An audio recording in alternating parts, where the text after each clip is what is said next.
Olá, bom dia! O nosso Agro Pantanal de todos os domingos já está no ar, hein? Com informações, novidades e muitas notícias sobre o homem e a mulher do campo. A agropecuária é o setor que mais impacta a geração de riquezas em Mato Grosso, com o estado se destacando como um dos maiores produtores brasileiros de gado, tanto que a carne bovina daqui alimenta 20 milhões de pessoas no mundo. Já já tem uma matéria especial sobre este assunto, mas antes, vamos aos destaques da edição de hoje. Neste mês de outubro foi comemorado o Dia do Engenheiro Agrônomo no Brasil. Daqui a pouco vamos mostrar uma reportagem mais do que justa para estes profissionais. Já está em vigor em Mato Grosso o período do vazio sanitário do algodão. A medida tem o objetivo de evitar que haja proliferação do bicudo do algodoeiro. No Papo com Café de hoje, eu vou conversar com o secretário de Meio Ambiente, Desenvolvimento Rural e Sustentável de Várzea Grande, Jean Lucas Teixeira de Carvalho. E como não poderia faltar, é claro que vamos ter aquela receita deliciosa para você preparar ainda hoje.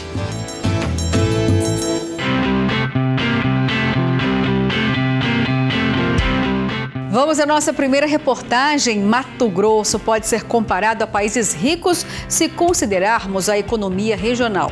O estado exporta mais produtos do que compra. As vendas externas cresceram em média 220% nos últimos 10 anos. Em novembro, uma missão empresarial e de integrantes do governo do estado vai viajar para a China para ampliar os mercados consumidores dos produtos regionais. Só a carne bovina daqui alimenta 20 milhões de pessoas no mundo. Os detalhes na reportagem de Antônio Carlos Silva. Mato Grosso tem o maior rebanho bovino do Brasil e um dos maiores do mundo. Aqui são abatidos 3 milhões de gado por ano. Só o que a gente abate num ano é o rebanho do Chile, praticamente. O nosso rebanho é o 9º maior rebanho do mundo, se nós fôssemos um país.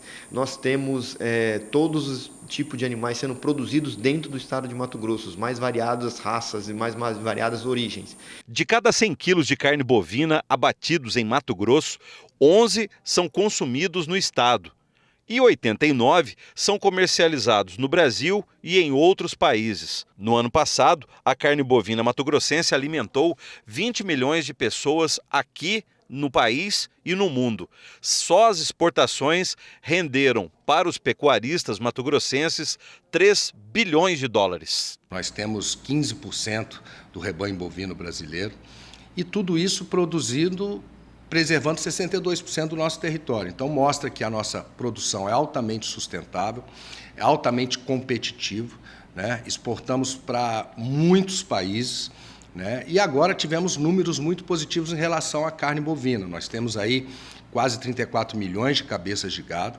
Atualmente, Mato Grosso exporta carne bovina para 73 países, como Egito, Turquia e Estados Unidos. 56% do alimento são comprados pela China. Este país asiático será visitado em novembro por uma missão matogrossense. Ela será composta por empresários e integrantes do governo do estado. O objetivo principal será ampliar os mercados consumidores para os produtos regionais. Entre os futuros compradores está o Japão, país que não adquire carne de gado vacinado. Estamos recebendo uma missão que vai analisar tecnicamente toda a nossa estratégia de retirada da vacinação e em breve teremos essa certificação que vai abrir outros mercados além dos já tradicionais mercados compradores de carne matogrossense.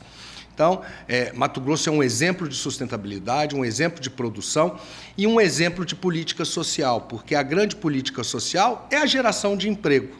Nos últimos 10 anos, as exportações de todos os produtos mato-grossenses cresceram em média 220%. Hoje, de cada 100 vendas externas brasileiras, 30 são de Mato Grosso. O estado tem potencial para crescer economicamente muito mais. Se você for comparar Mato Grosso com o resto do país ou com outros países, Mato Grosso é um colosso na produção animal e vegetal. Mato Grosso produz divisa. O que é isso? Nós produzimos um produto commodity, sim, normal, mas a gente exporta muito, a gente vende. Então o que a gente faz? A gente traz divisas para o estado. E isso gera riqueza, não só para o Brasil, mas como o nosso estado também se produz. Cuiabá tem registrado temperaturas recordes nos últimos meses. E um dos motivos de todo esse calor pode estar relacionado à falta de árvores aqui na capital, já que teve o título uma vez de Cidade Verde e hoje não tem mais. Vamos ver na reportagem de Oliveira Júnior?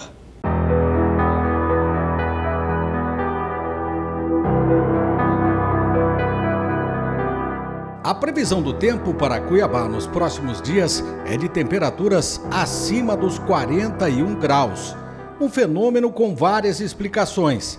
Mas de uma coisa ninguém duvida: a falta de árvores na capital, que um dia já foi chamada de Cidade Verde, está entre as causas desse calorão. Enquanto de um lado as autoridades se esforçam para reurbanizar a cidade com plantio de mudas de árvores nativas do Cerrado, do outro, pessoas contrariam a lei, efetuando podas ilegais, algumas sem recuperação. Árvores quase centenárias estão sendo cortadas criminosamente em toda a cidade. Basta um olhar mais atento para perceber os chamados cortes ilegais. Em outros lugares, espécies condenadas, atacadas por pragas como cupim, não resistiram e caíram com um vento forte. No canteiro central da Avenida do CPA, as árvores que haviam foram arrancadas para a implantação do VLT que não chegou. Falta a sombra, o asfalto, o concreto e os 440 mil veículos em circulação na cidade aumentam a temperatura. Acompanhamos o coordenador do setor de arborização da capital, ambientalista Abel Nascimento, no local que receberá um plantio de novas 50 mudas no próximo sábado. Ele detalha algumas regras para o plantio e poda de árvores. A frutífera mangueira planta num canteiro central como esse é inadmissível. Por quê? Criança atravessa para cá uma pista de rolamento com alta velocidade para pegar o fruto e é atropelada. Então, por isso que não se permite plantar frutíferas em canteiros centrais, a não ser em áreas de zias 1 e 2 ou áreas contíguas, imagens de rios, que são as APPs, que permite plantar um pouco mais esse tipo de exemplar arbóreo. Essa poda está correta, né, Abel? A poda de condução é corretíssima. O que falta é o tratamento para o cupim, que às vezes não temos. Então, nós temos o quê? A poda de condução. Até uns 1,70 de altura, ela forma o galho e tem um dossel elevado. Sim, ótimo. O que nos falta em Cuiabá é falta de poda de condução. Abel condena as podas ilegais e alerta sobre a necessidade de um melhor acompanhamento das árvores da capital. Quem está autorizado a fazer erradicação de árvore, poda de árvore, é o setor público. Essa árvore, uma vez plantada no canteiro central, no locadouro público, é um patrimônio público. Qualquer que cortar, infere-se na lei municipal 004/92. Essa lei não permite que você corte árvores no perímetro urbano em qualquer lugar, a não ser no seu quintal. Está atrapalhando, vai cortar. Mas no largadouro público, nas calçadas, nos espaços públicos, não se deve cortar árvore.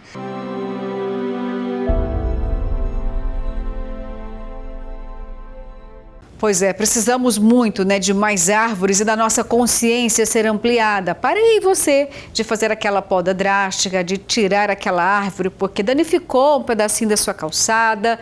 É preciso repensar o nosso futuro. Já estamos aqui hoje, morrendo com esse calor. Então vamos plantar muito mais verde para ajudar aqui a nossa Cuiabá, o nosso estado, o nosso planeta. O Agro vai para o primeiro intervalo, mas não sai daí, eu volto daqui a pouquinho.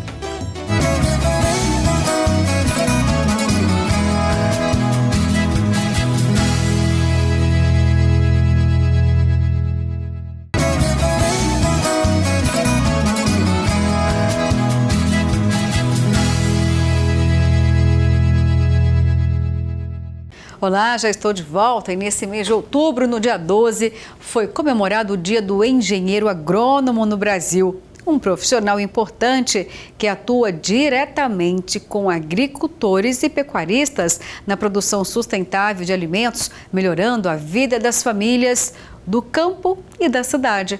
O sistema CNA-Senar fez uma homenagem mais do que justa a eles. Vamos ver. O engenheiro agrônomo é um parceiro do produtor rural. Francisco Paim, 65 anos, engenheiro agrônomo e também produtor rural. Está em São Roque, no interior de São Paulo. Em frente ao computador, o engenheiro agrônomo analisa dados e pensa em estratégias que podem ser aplicadas na propriedade. Francisco conta que o amor pelo campo vem de berço. Eu venho de uma família de agricultores, eu sou a 4ª geração de agricultores. O escritório faz parte da vida do engenheiro, que aqui ele tem que planejar, quantificar, né, e dar um ponto de referência para o agricultor. E você sabia que dentro dessa profissão existem muitos campos de atuação? O Francisco explica. Tem o engenheiro agrônomo que cuida de grandes negócios, grandes áreas, grandes produções, e também que dão assistência técnica ao produtor, ou são produtores rurais. Tem o engenheiro agrônomo que é extensionista, aquele que cuida de pequenos produtores rurais e atende a pequenos negócios, vamos falar assim. E tem o engenheiro agrônomo que é aquele que está no meio acadêmico, vamos falar assim, cuida de pesquisas e vem trazer novas tecnologias aos produtores rurais e também aos agrônomos como forma de informação nova. É hora de conhecer a história de outro profissional da área. Para isso, viajamos até o Maranhão, mais precisamente a Vitorino Freire. Janiekle Ribeiro Gonçalves, 41 anos, engenheiro agrônomo e produtor rural de leite. Está em Vitorino Freire, no Maranhão. Na pecuária, acompanhamos de perto o dia a dia do Janiekle, que dedica parte do tempo aos animais.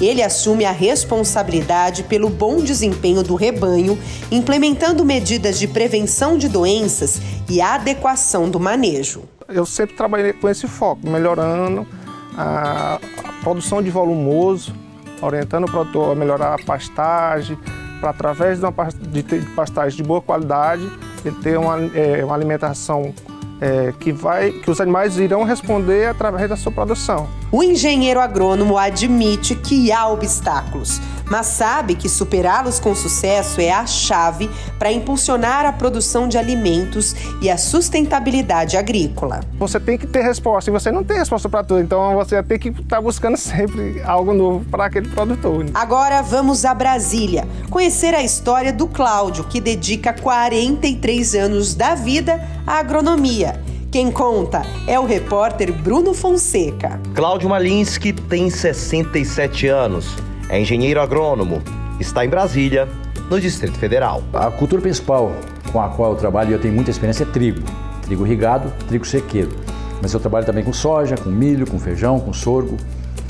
Um pouquinho com hortaliças, assim, que eu acompanho, eu gosto, né? Quando ainda estava na universidade no Rio Grande do Sul, Cláudio soube que uma cooperativa em Brasília estava à procura de um engenheiro agrônomo e não pensou duas vezes. E aí vim pra cá e não voltei mais. Cláudio conseguiu realizar o sonho de comprar uma propriedade e se tornou sócio da cooperativa. Com muita dedicação e trabalho, a experiência permitiu que ele aperfeiçoasse muitas técnicas no campo. Aqui tudo é possível plantar com irrigação. Só para lhe dar uma ideia, aqui nós temos 32 culturas de importância econômica que são conduzidas na região. Então, quem está trabalhando aqui, o profissional que está trabalhando nessa região, ele é um privilegiado, porque tem contato com várias culturas que em algumas regiões do mundo não tem. Hoje, com todo esse período de 43 anos formado, eu estou aprendendo sempre. E agora vamos voltar à história do Francisco? Na zona rural, Francisco se transforma em um guia, conselheiro e amigo para os produtores locais. Ele compartilha seu entendimento do solo, das culturas e das mudanças do clima. Sua presença ajuda quem trabalha no campo a enfrentar os desafios do dia a dia. Com um produtor de vinho, o engenheiro agrônomo implementa o planejamento, orienta sobre formigas cortadeiras e ensina o enxerto de uvas Isis nas uvas Itália, na vinha da família em São Roque. Essa parceria com a atividade de campo, mas com assessoria direta do engenheiro agrônomo, no caso do Paim, Isso é fundamental para o sucesso, senão não tem chance. Ninguém faz nada sozinho, sobretudo na parte técnica também, né? Aposto que você já sabe qual a maior motivação do engenheiro agrônomo. O sucesso do produtor. Essa é a melhor recompensa do engenheiro.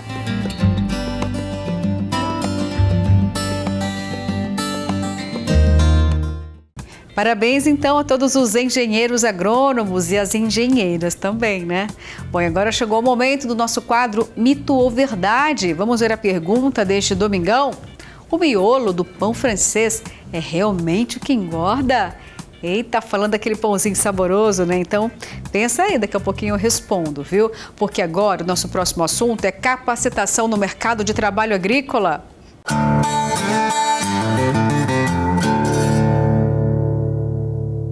O Sistema FAMAT e os sindicatos rurais oferecem os seguintes cursos. Em Sorriso, Filhos no Campo, começa dia 30 e vai até o dia 30, um dia só, hein, gente?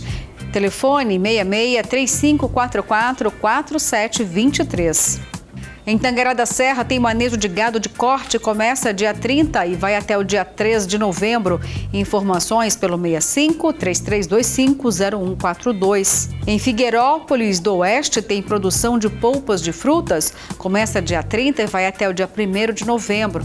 Informações pelo 65-9651-0396.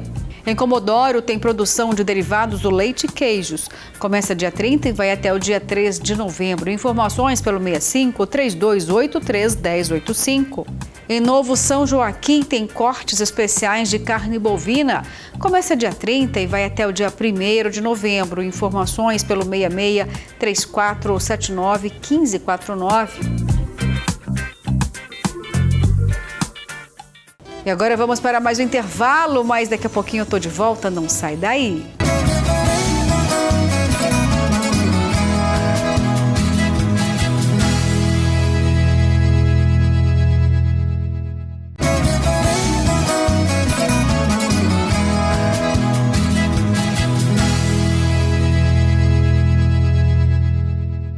E seguimos por aqui com o Agro Pantanal deste domingo. Já está em vigor em Mato Grosso o período do vazio sanitário do algodão.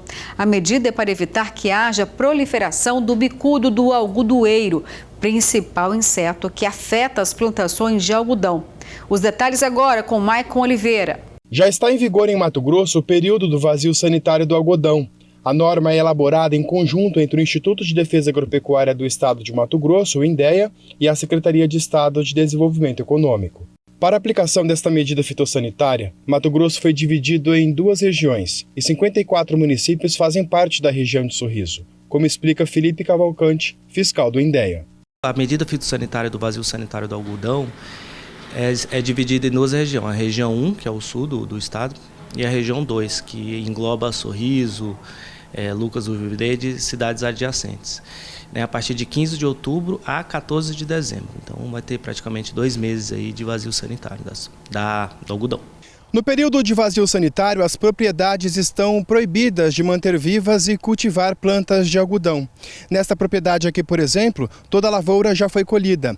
Essa medida é necessária para evitar a proliferação de um inseto muito conhecido e que inclusive ataca as lavouras de algodão, o bicudo do algodoeiro. É um inseto que ataca justamente o botão floral da planta do algodoeiro. Então ele faz a ovodeposição dentro do botão floral, então ele vai acabar destruindo o produto do algodão, que é a fibra. Nesse período de vazio sanitário do algodão, o INDEA irá realizar fiscalizações em propriedades produtoras de algodão no estado, verificando o cumprimento da medida fitossanitária. Só no ano passado, na safra 2021-2022, o INDEA realizou 1.393 fiscalizações. E o produtor mato-grossense que descumprir o prazo pode ser multado.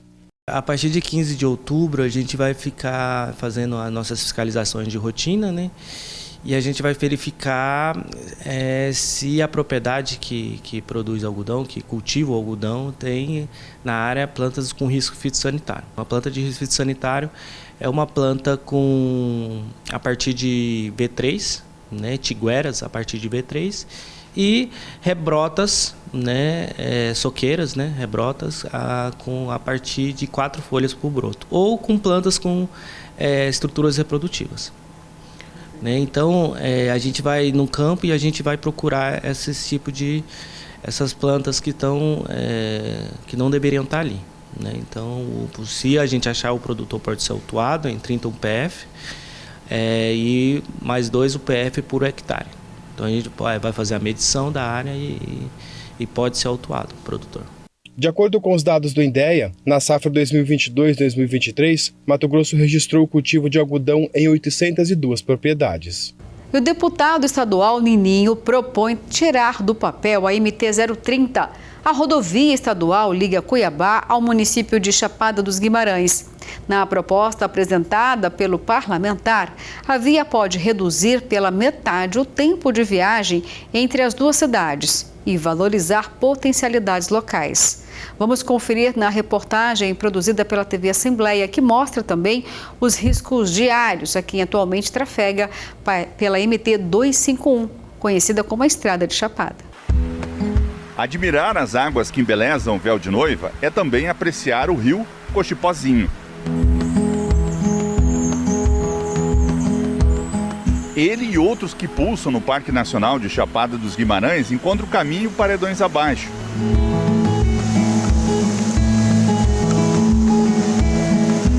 E mais à frente, captadas pela estação de tratamento, abastecem praticamente metade da população de Cuiabá.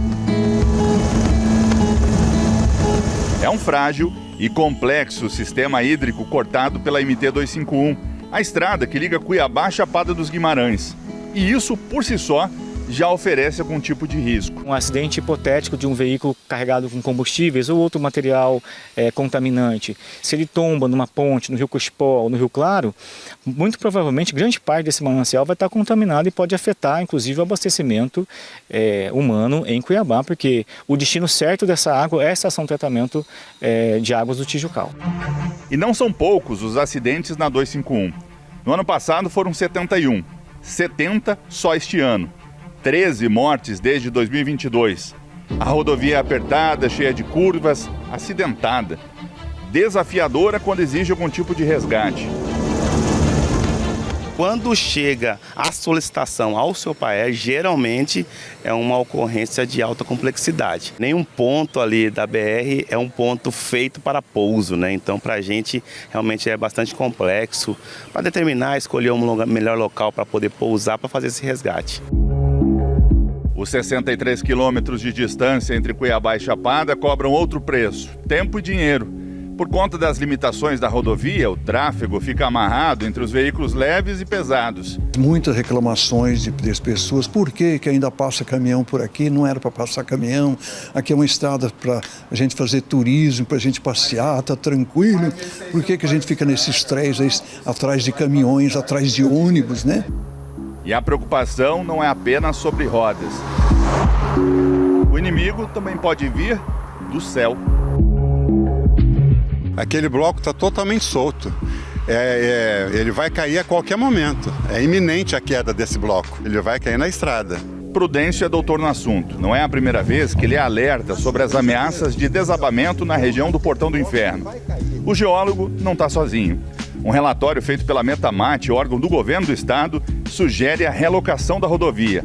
Ou seja, ela tem que sair dali. Todo ano, no mês de janeiro, que é o mês que ocorrem as maiores chuvas, a estrada fica interditada devido à queda de blocos. Eu acredito que é necessário a construção de uma outra estrada, de uma outra alternativa, porque esta estrada ela tem muitas restrições. Em primeiro lugar, é uma estrada parque. 300 metros de cada lado da estrada tem que ser protegido, né, para atender as finalidades dessa unidade de conservação que é a Estrada Parque. E essa alternativa existe. É a MT-030. Foi idealizada pelo atual vice-governador Otaviano Pivetta, que à época era deputado estadual. A rodovia é muito mais curta e praticamente uma reta entre Cuiabá e Chapada. A intenção com a MT-030 é democratizar o acesso da população urbana de Cuiabá, a região Dr. Fábio, Pedra 90, é uma região muito populosa, que pode, aos finais de semana, se deslocar para a Chapada com ciclovia, de maneira bem mais fácil do que é hoje, né? Essa é a intenção, eu acredito que é um projeto de Estado e muito em breve deve acontecer. O deputado Nininho também está convencido da importância desse empreendimento.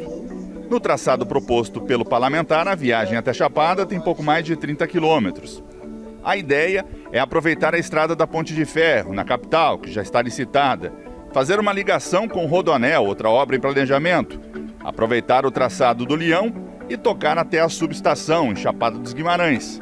Olhando o comparativo entre a estrada Parque 251 e a 030, fica muito clara a diferença. Uma rodovia pensada não representa só redução de tempo, mas também segurança. A gente pode planejar locais melhores para pouso, acesso rápido, né? Principalmente nessa hora ouro que acaba salvando uma vida e fazendo a diferença na hora do resgate, né? Construir a 030 é também mexer com a economia local e com o modo de vida na área de influência da rodovia. Para o empresariado, expectativas. Somos pequenos produtores. Aqui nós temos da mandioca, uma banana, a criação, né, galinhas, porcos, tudo isso. Vindo para cá, nós vamos ter uma maior facilidade para oferecer esses produtos nossos, que são produzidos aqui na nossa região. Eu já arrebentei 2 caminhonetes aqui. Caí sinaleiro, caí tudo. Quando vê, tá tudo perder os galão de comida que eu trazia para os bichos. Perder tudo. Então não tem condições. E esse asfalto, se passar aqui, ligar a Chapada, isso aqui vai ser maravilhoso para todo mundo. É que todo mundo espera aqui. Mais segurança e mais rapidez. Muita diferença. Porque aí nós vamos ficar mais tranquilos, todos os comerciantes que transportam sua mercadoria, que vêm comprar em Cuiabá, vêm comprar de Goiás, ele vai ter muita facilidade para ir para Cuiabá, para o centro e voltar para lá também, através dessa opção, que já era para estar pronto há muito tempo. Já ocorreram alguns avanços nesse projeto. O deputado Nininho conseguiu incluir na LDO, Lei de Diretrizes Orçamentárias, recursos para a construção do empreendimento. Na chegada à Chapada, por conta da moaria, será o ponto mais desafiador. É questão de 4, 5 quilômetros ali que vai ter mais dificuldade de se achar uma solução. Mas nada que não seja possível. Tudo para engenharia, tudo é possível. E eu achar uma obra que vai custar um pouco mais cara, mas que possa custar muito mais cara, e nós não podemos deixar de fazer assim mesmo. Nada que se compare essa gravidade ambiental com os danos e as vidas que são perdidos nessa rodovia. O impacto ambiental também seria reduzido por não estar dentro dos limites do Parque Nacional de Chapada dos Guimarães. A SEMA tem levado em consideração, toda vez que vai avaliar, por exemplo, empreendimentos na região, avalia a zona de amortecimento proposta do Parque Nacional e consulta sempre o ICMBio. Se ela afetar, a gente vai se manifestar. Se a SEMA nos instar, nós vamos nos manifestar em relação à estrada. Mas, aparentemente, ela não tem um impacto direto sobre a unidade de conservação. Construir a 030 é também reduzir uma das maiores deficiências de Mato Grosso: infraestrutura. Vai atender aqui mais de 1,5 milhão de habitantes aqui da Baixada Cuiabana. Uma obra que vai atender todo o Araguaia que se desloca à capital, hoje que passa por Chapada dos Guimarães. A região sudeste, a Primavera, Campo Verde, Pochorel, Paranatinga. Nós temos o privilégio de ter um estado que hoje tem condições de priorizar essa obra.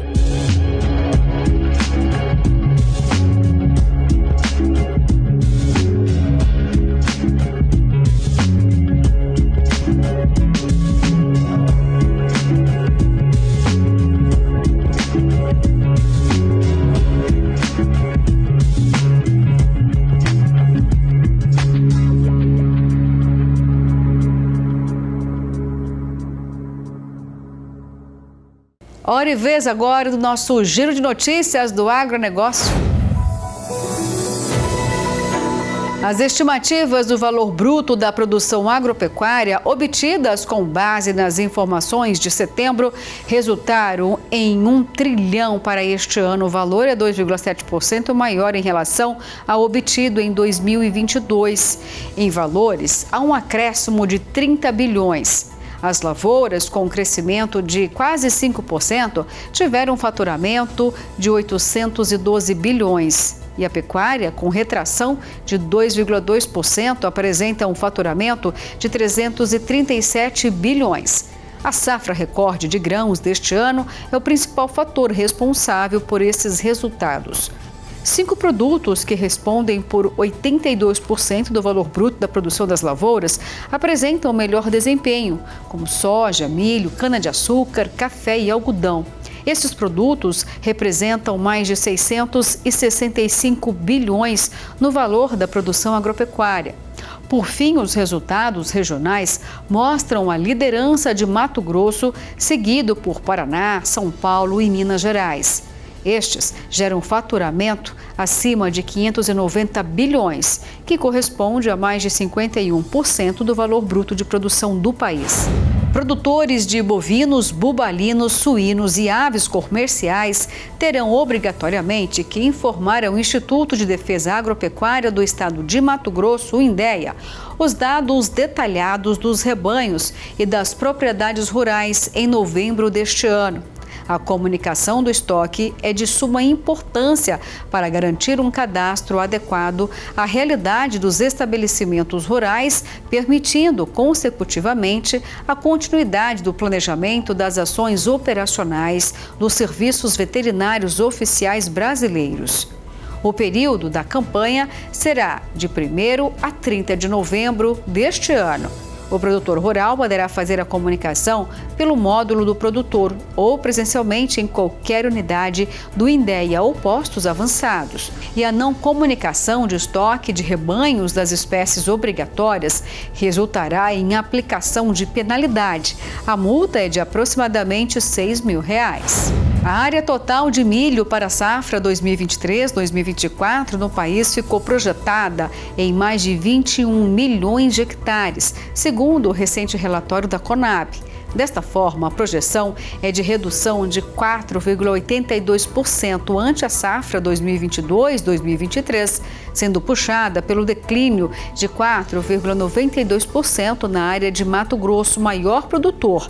Esse cenário é reflexo da queda nos preços disponíveis e futuros do cereal, devido à maior produção na safra 2022-2023, que afetou a rentabilidade, desmotivando o produtor a fazer investimentos na cultura. O Instituto Mato Grossense de Economia Agropecuária, IMEA, aponta que há fatores ainda em aberto que podem influenciar na produtividade final do ciclo, como o real impacto do El Niño ao longo do ciclo. Por fim, com a diminuição na área e na produtividade. A estimativa da produção brasileira do grão reduziu, então, em mais de 9,40% em relação à safra 2022-2023, totalizando mais de 119 milhões de toneladas. Vamos para mais um rápido intervalo, mas não sai daí. Na volta tem entrevista especial com o secretário de Agricultura Familiar de Várzea Grande. Vamos falar do BID Pantanal.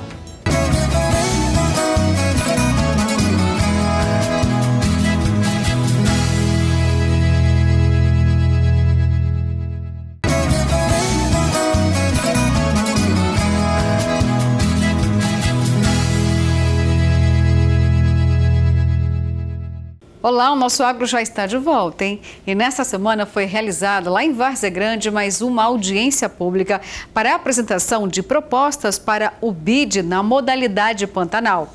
BID é uma organização financeira americana que pretende financiar aproximadamente R$1 bilhão em projetos voltados à sustentabilidade.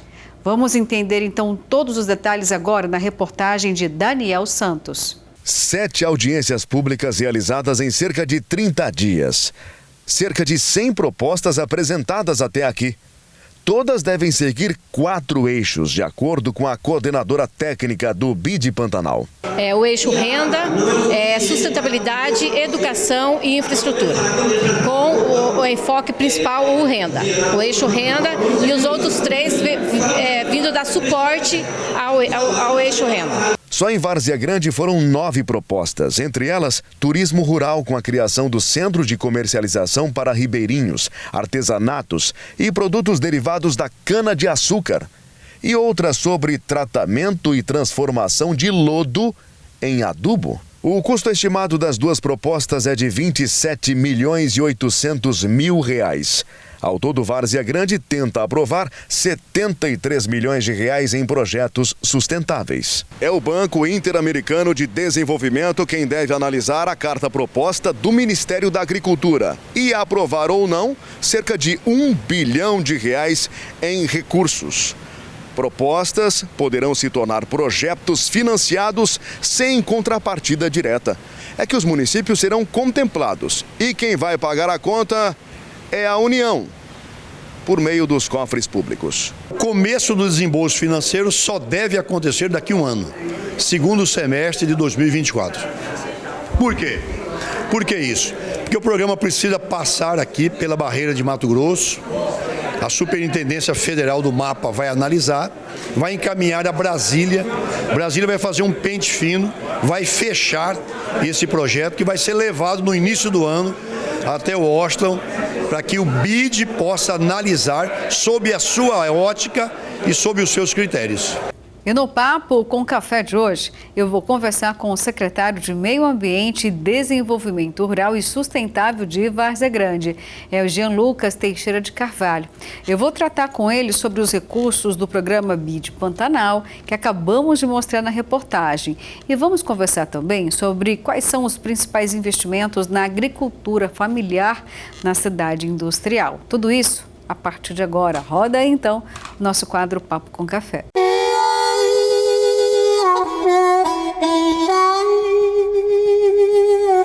Olá, bom dia, seja muito bem-vinda aqui no Agro Pantanal. Bom dia, Luciana, bom dia pessoal do Agro. Bom, na reportagem anterior falei aqui sobre o BID Pantanal, né? Conta pra gente então, secretário, afinal de contas, quais são as reais perspectivas do BID Pantanal?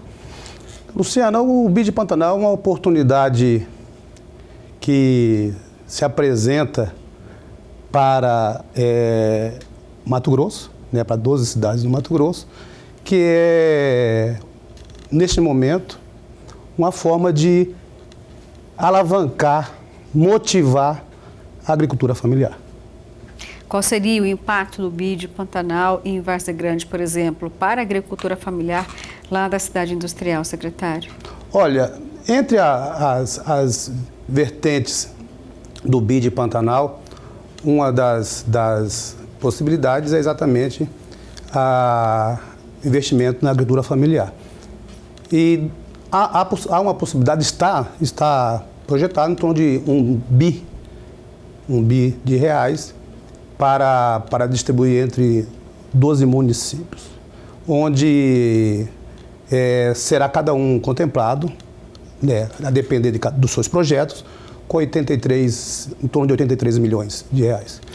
E agora, depende de quem esses recursos? Depende dos municípios fazer a apresentação desses projetos?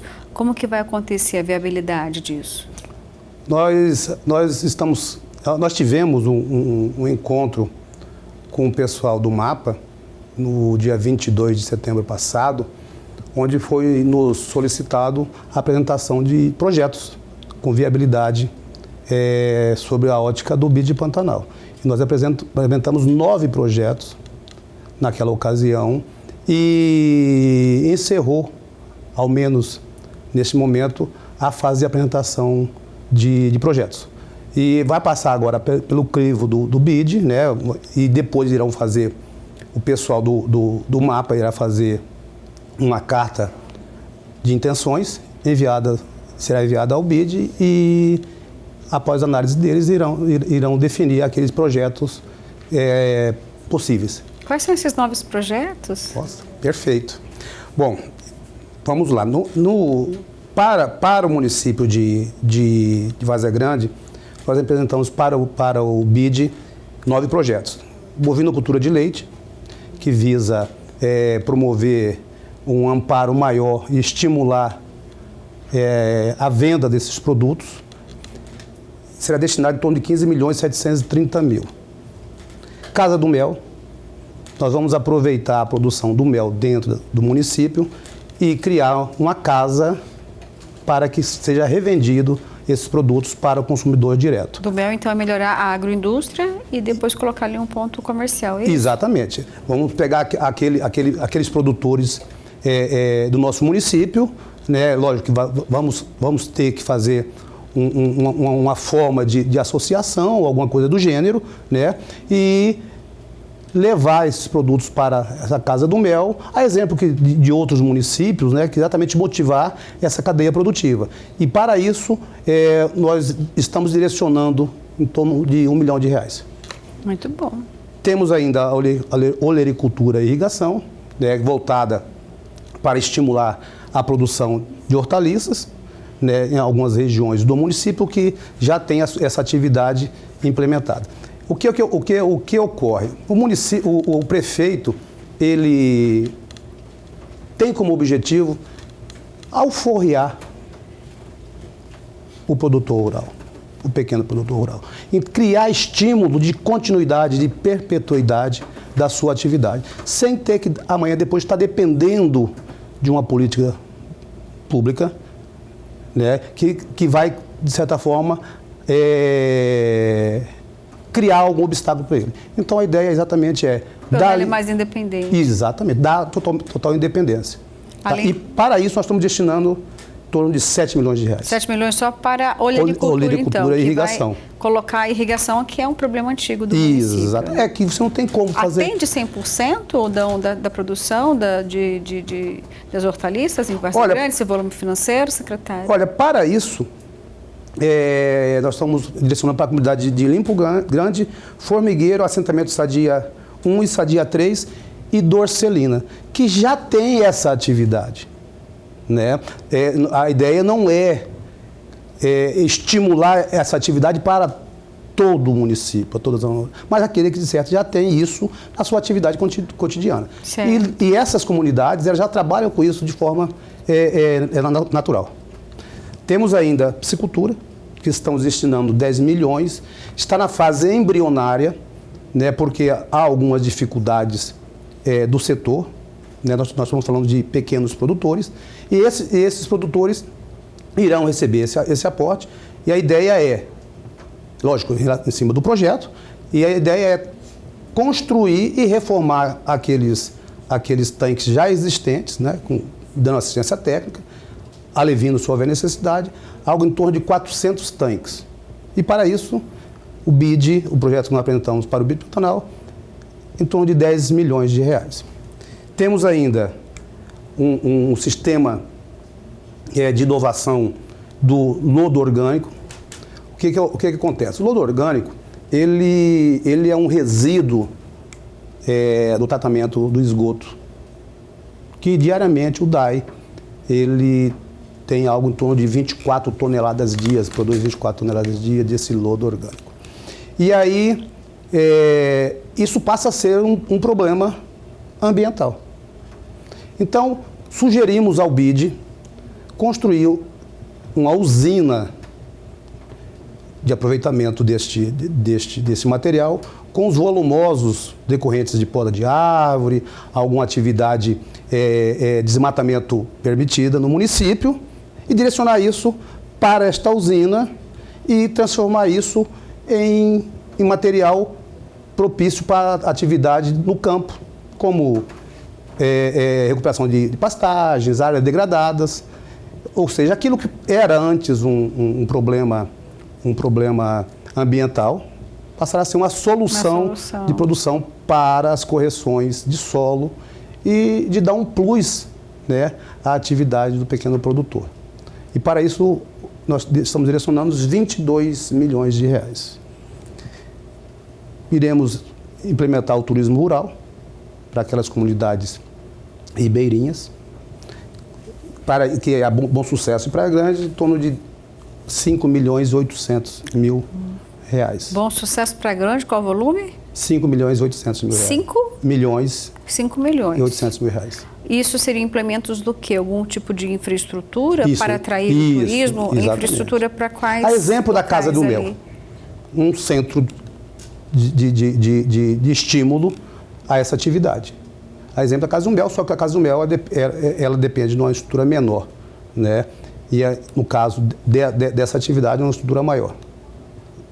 Temos ainda motivar a cadeia de frutas, legumes e verdura, para exatamente promover e viabilizar que as mulheres permaneçam no campo com seus esposos, porque o esteio da família é a mulher, né? Sim. Então, a mulher estando no campo, o seu esposo e seus filhos não permanecem. vai ter o êxodo, né? Exatamente. E o nosso município, a nossa zona rural, dentro do município de Várzea Grande, ele já é assistido com as necessidades, com aquilo que a comunidade necessita, basicamente já tem internet, escolas, luz, né? Então, quase tudo que o jovem tem aqui na capital, com exceção de algumas outras atividades, como shopping, etc. e tal, já tem lá. Então, vamos criar mecanismos de manter o interesse daquela mãe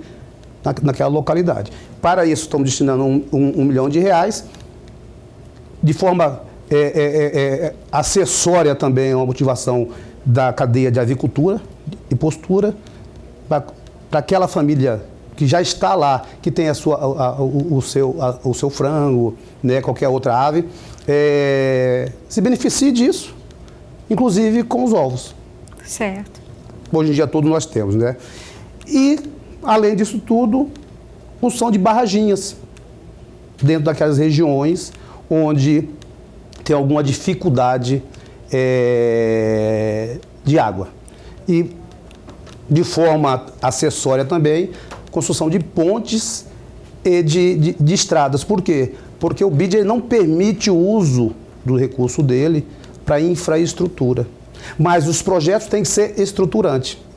Não pode ser de pavimentação, risco. Por exemplo. Pavimentação, por exemplo, não pode. Seria para o produto final. E essas barraginhas, assim.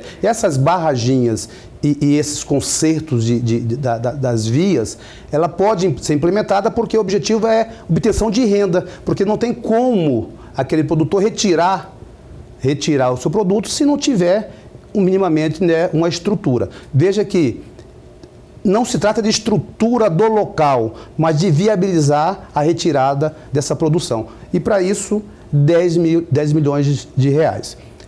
O BID, para os projetos apresentados por Várzea Grande, vai contemplar 73 milhões de reais.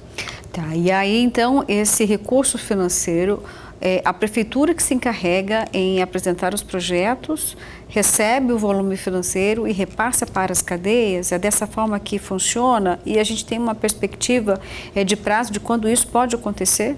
Não temos. Exatamente, é isso. A prefeitura, os projetos sendo aprovados, o BID vai avaliar a pertinência desses projetos, porque o projeto tem que ser estruturante, não pode ser algo que se perca amanhã. E o prefeito teve essa sensibilidade. Já que nós temos esses valores, a possibilidade de obtenção desses valores, vamos criar mecanismos de perpetuação da atividade. Então, mas tem equipe técnica para poder fazer a elaboração desses projetos? Porque o homem do campo não tem condições de fazer esse projeto.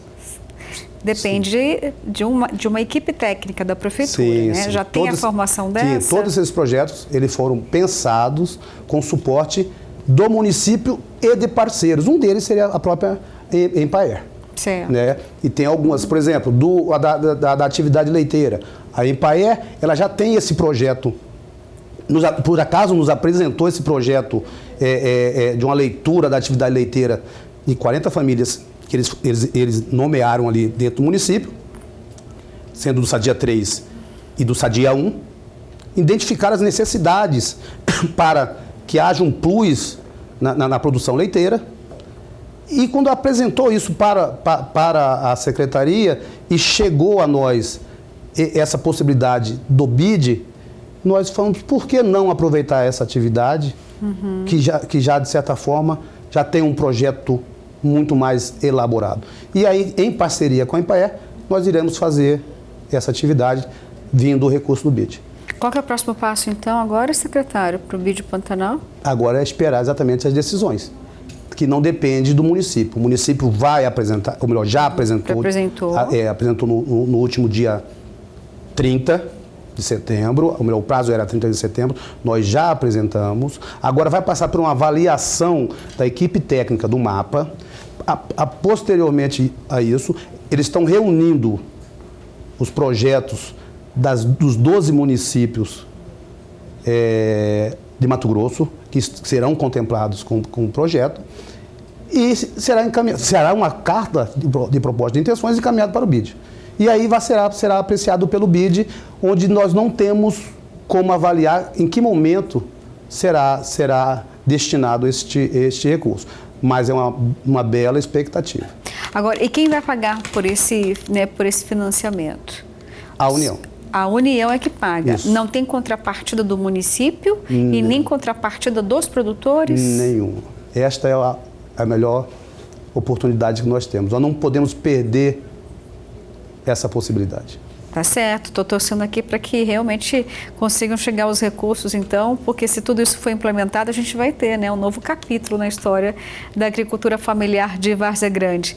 E por falar dela ainda, tem algo que acontece, né, ainda uma vez por mês lá no Paço Municipal, na Prefeitura, que é a feirinha, né, tão especial da agricultura familiar, que foi uma alternativa encontrada, né, pela Prefeitura para trazer, né, mais estímulo mesmo para quem produz. Como é que está a feirinha lá? Continua firme, pujante? A feirinha é uma inovação fantástica, né? Porque traz para a comunidade daquela região um produto praticamente in natura, né? À exceção de algumas compotas, queijos, mas todos os produtos produzidos pela agricultura familiar. É uma forma de aproximar a agricultura familiar do consumidor direto. Sem atravessadores, né? Sem atravessadores. Quem vai lá paga mais barato, o produtor ganha mais, fica mais feliz, escoa também a produção dele e está crescendo o interesse em outros produtores conseguirem mais espaço. Tem essa oportunidade ainda, secretário, para ampliar ali o número de produtores participantes?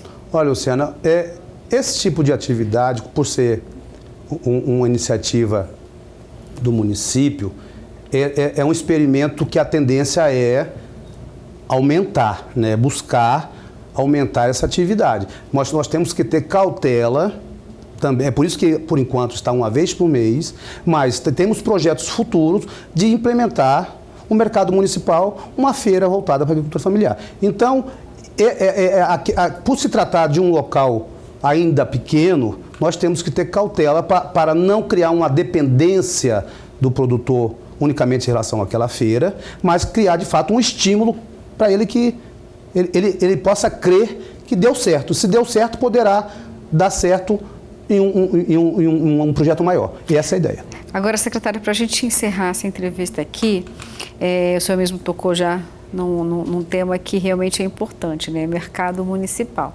O prefeito Calil Baracate prometeu para a população, para os varzegrandenses, que ele teria, né, condições e muita vontade de colocar no município o mercado municipal. Mas ele disse essa última semana, olha, o governo de Mato Grosso não repassou ainda, né, recursos financeiros. E aí, será que a gente vai ficar sem esse mercado municipal ou não? Tem novidades lá? Olha, uma das coisas que mais marca, na minha opinião, o prefeito é o desejo de fazer. Ele recebeu do Estado uma área destinada para tal fim e ele está convicto que irá fazer. Aonde sairá o recurso, eu não tenho dúvida que ele dará solução, porque é um projeto de governo. E aí, certo, eu não tenho dúvida. Inclusive, eu estive pouco tempo em Tangará. Tangará tem uma feira da agricultura familiar para começar a estudar o formato que poderá ocorrer. E com o recebimento deste terreno lá na Marandreasa, nasceu para o município o dever de fazer. Eu não tenho dúvida que irá ocorrer. Tá certo, vou torcer aqui também, além do BID Pantanal, para sair do papel mercado municipal. Secretário, muito obrigada pela sua presença aqui no Agro Pantanal. Volte mais vezes. Eu agradeço, Luciana, a todos. Tenham um bom dia. É isso aí, gente. Olha, agora vamos para aquele momento especial. Sabores do Cerrado, sempre uma receita maravilhosa chegando para você.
Dá para exagerar no domingo, comendo um pouquinho mais, né? Com uma receita maravilhosa como essa.